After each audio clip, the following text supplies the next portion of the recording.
Hey everybody, this is Brittany here with Surfing Waves of Light.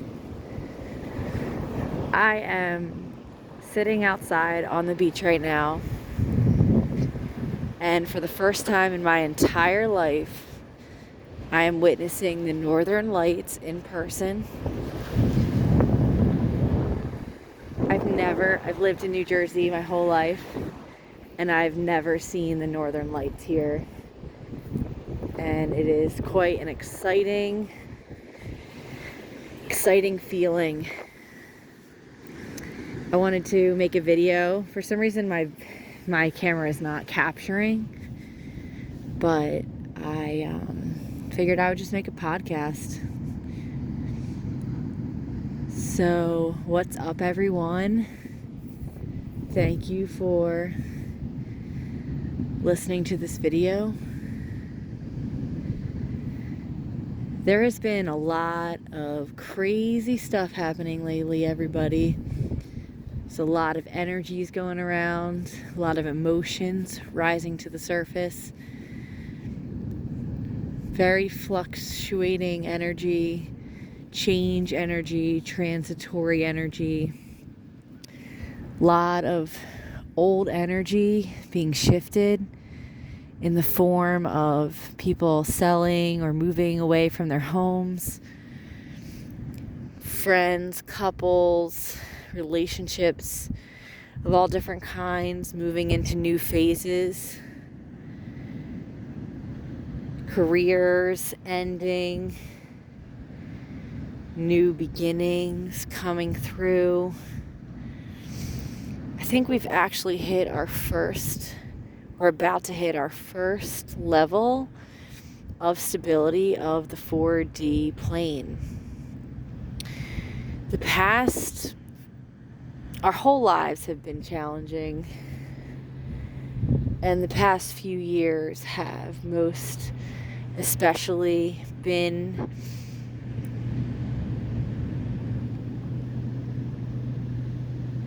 intense, especially for anyone really, but there's been a lot of upheaval in the healthcare system, in the political system, in our minds, in our hearts, in our spirits. We've been forced to question the way we've done things for a very, very long time. And then with minimal time that this society often offers us, figure out how to do things in a more loving and a more conscious way. And tonight, as I was sitting on the beach looking at the sky, looking at the ocean, it became really clear to me that the earth really is the projected consciousness of ourselves.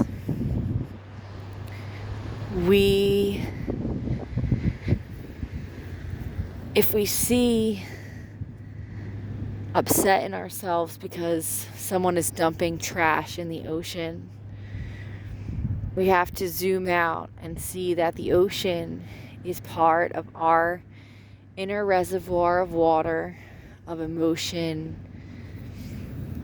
of cleansing. And when we eat poorly or take in energies around us that are poor, anything that's below the vibration of love, we pollute these waters. And so in the external projected world, we see someone polluting the ocean with oil or trash or whatever.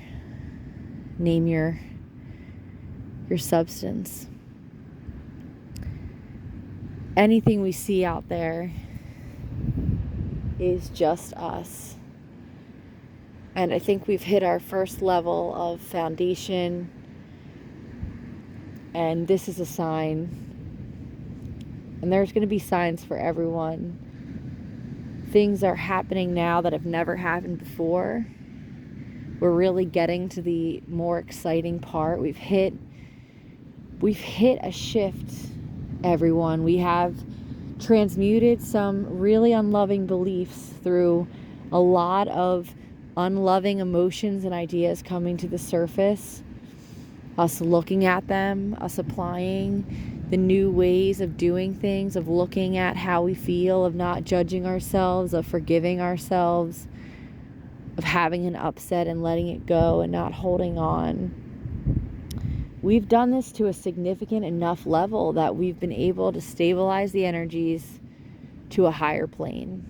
Before we were swimming, we were between two islands, or from the bottom of the ocean to the surface, and we were swimming, and we were swimming,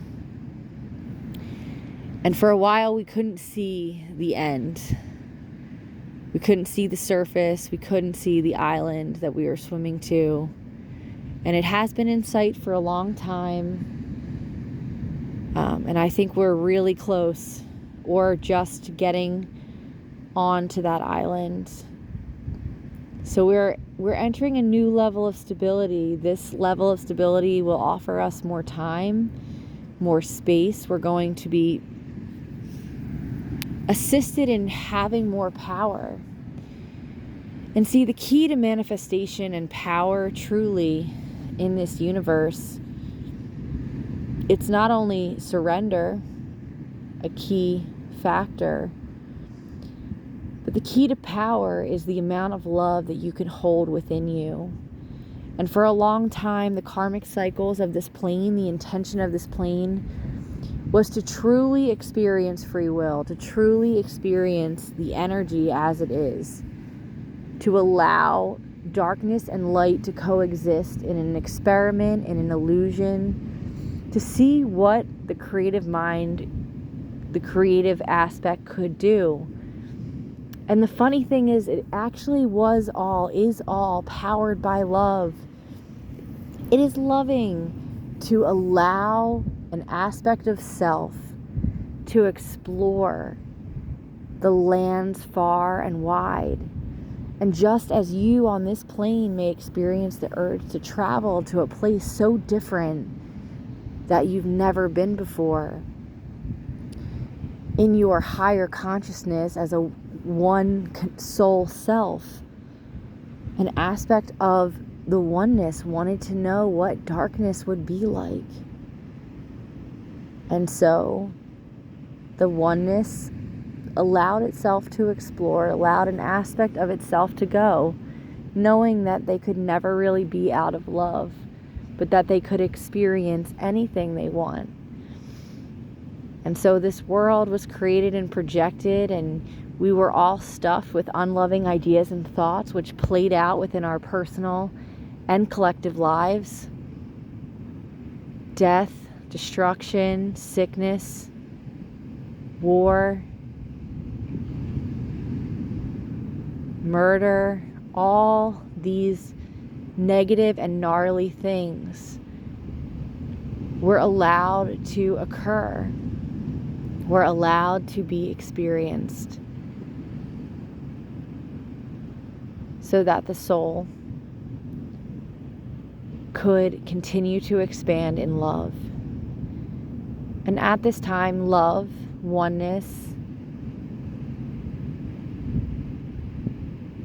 the free will part of that self that came here has decided it has experienced enough of unloving. We have.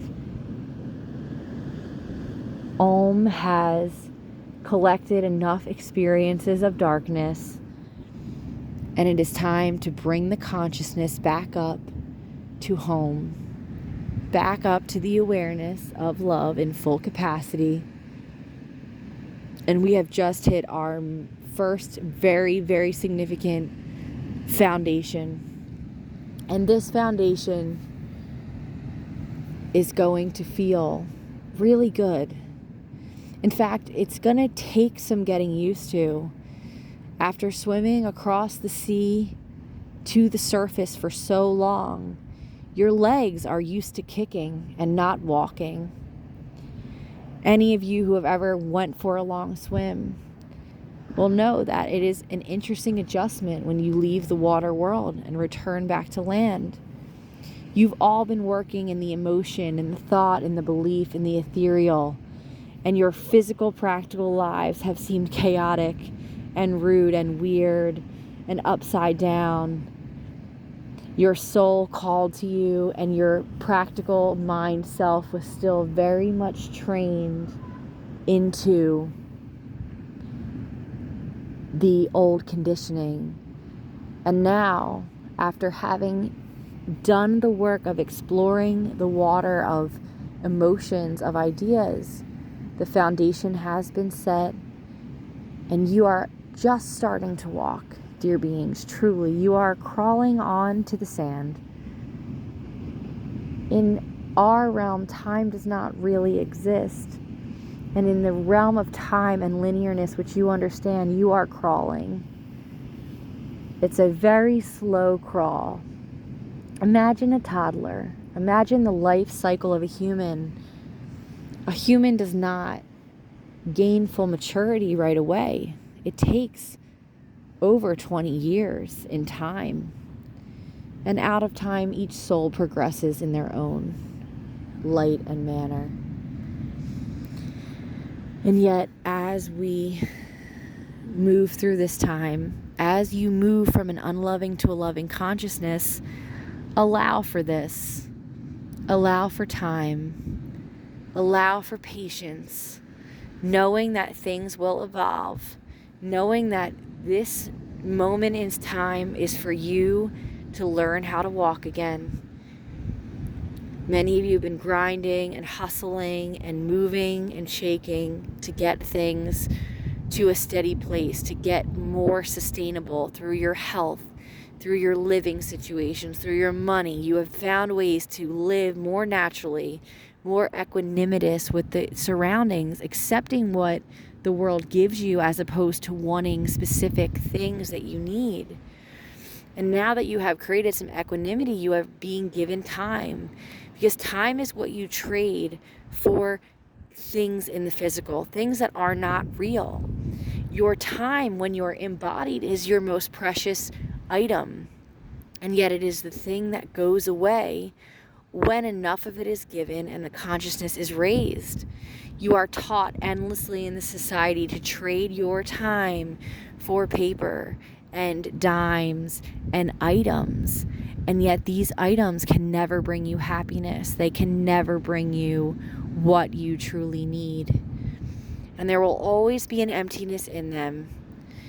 A toy, shiny and new, which brings excitement and joy and a highness for just a little while. And then after, you are left with the debt, with the item taking up space, with the needing to know what to do with it. They take time of themselves to care for these things you have, and they also cost you time to buy. And this, dear being, Brittany, has wondered for so long why the universe has not landed a house of her own in her lap. And it is because her job the past few years was not to acquire things. It was to let them go. It was to prepare for a more natural life. And that is where you are all going, to a more natural way, to a deeper satisfaction with the things that exist. You can spend a whole day in the ocean at the beach and not spend any money. You can fully engage with your surroundings and be endlessly satisfied and amazed. And you can do this all without ever having to trade your time. And that's the beautiful thing about nature. It does not ask you to trade your time. It brings you fish and it brings you water to cleanse and drink. It merely asks that you interact with it. And as an outcome of your interaction, it brings you whatever you need. As long as you have the knowledge, the earth knowledge, to find it. And once, dear beings, you all truly gain the flow of receiving from the universe,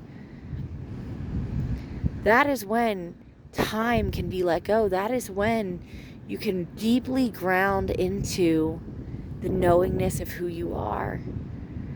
And so in that way, time is both important and not important. Because the second you have enough of it, the second you no longer need to keep track of months and days and moments, it becomes instantaneously endless. And that is the path you are on. And coming from the square boxes and regimented moments that has been the result of 50, 20, 80 years of conditioning, we ask you to allow yourself to regrow as a toddler would. Allow yourself the time to let these things go. They are falling off. You have done the hardest work. The first part of the race is the hardest. Now you are in your stride. You are in your flow. You are figuring out what you need to do. You are knowing what you need to do. One foot in front of the other, following the next carrot, the next thing the universe falls into your lap. Everything you ever need will be falling straight into your lap. So do not want, do not fear, do not be jealous. Do not entertain for long any emotion below the vibration of love, because you can be sure that if you are working on your thoughts, if you are focusing on the now, if you are attempting to let go of the past, of your hurts, of your victim modes, then the universe will step in and do the work for you, as long as you are truly, authentically, and genuinely willing to let it go. And allow it to leave when it is meant to. You are still very early in your conditioning. You are still a baby. We still surround you as you would surround a baby, with constant 24/7 care and attention, because you are all still quite fragile in your new consciousness. And yet you have started this consciousness, and it is inevitable, the end of the journey. So enjoy it. So now enjoy it. Allow the sadness, allow the tragedy, allow it to surface, allow it to heal, allow it to move through you, using whichever tools you need, but do not hold on to it. You must let it go. Because now that you have reached a new level of energy, you have been granted a new level of power, and more manifestations in alignment with love will be coming your way. Because you have purified your thoughts, you can manifest. Because the free will experiment was going on for so long and is now stopped, there has been a shift in the energy. The negative energies are no longer given free will to have the same exertional influence that positive has. This was an adjustment made for an experiment in free will. Now negative energies are going to be quickly returned to their originator. They are not being allowed to reverberate out far into the universe and back, as time has been the only thing that has separated negative thoughts, ideas, and beliefs from the being who projected them. And that is why we have all been able to experience negativities. But now they will be returned quite quickly, and they will be put into awareness quite fast. And so those that have not cleansed their mind will be dealing with some situations that will be a steeper learning curve, and that is okay. You will all have steep learning curves. Every one of you has an aspect of yourself that will be the hardest to let go. But know that they have planned this. Know that everyone is okay. Everyone is doing exactly what they're supposed to do. Everything is happening in the highest good. So you can trust if a hurricane hits and floods, whatever destruction you see out in that world, you can trust that it is meant to be happening. And you can look upon those you see in the world who have been hit with this tragedy and know that this is a life-changing event that will forever empower them to know who they are, to live more simply, to move out of the needing, the wanting, the things, because that has been what this society has trained you into. Things that take your time, your soul energy, the most important thing that you have as an embodied human, your soul. When you experience your soul, when you authentically align with your soul, life is a magical place. Aging does not occur at the speed and rate it does on this plane. It occurs very fast here based on the lifespan. You use your breath so quickly. You use your moments of life through the acceleration, through living your lives with your feet heavy on the gas. That is not the way a life is meant to be lived. There is a flow, there is a vertex, there is an up and down. And this is the timelessness we're asking you to get into, where you are not going by dates on a calendar. You are going by feels. You are feeling into what is right in the moment. You are allowing the conditioning to pass by. We wish to congratulate all of you on this beautiful accomplishment, this beautiful achievement. It is truly a night of celebration. It is truly a day of celebration as you have broken free from the chains that have kept you into the lowest frequency dimensions of the 3D, and now the bar has been set a little higher, and life has more love coming to you because of the work, because of the focus and attention that you have given to love. Love is a many splendid thing. Love lifts us up where we belong. All we need is love. This is Brittany and my guides. And we did a little mixed podcast together, me talking, them talking. We thank you so much for being here, and we love you all. We hope you enjoyed the sounds of the ocean in the background. In your mind's eye, saw the moonlight and the light northern lights as they brought through this message. Everything is within you. And so look for the symbols, look for the metaphors, and the answers will come. Love you guys. Have a great night. Namaste.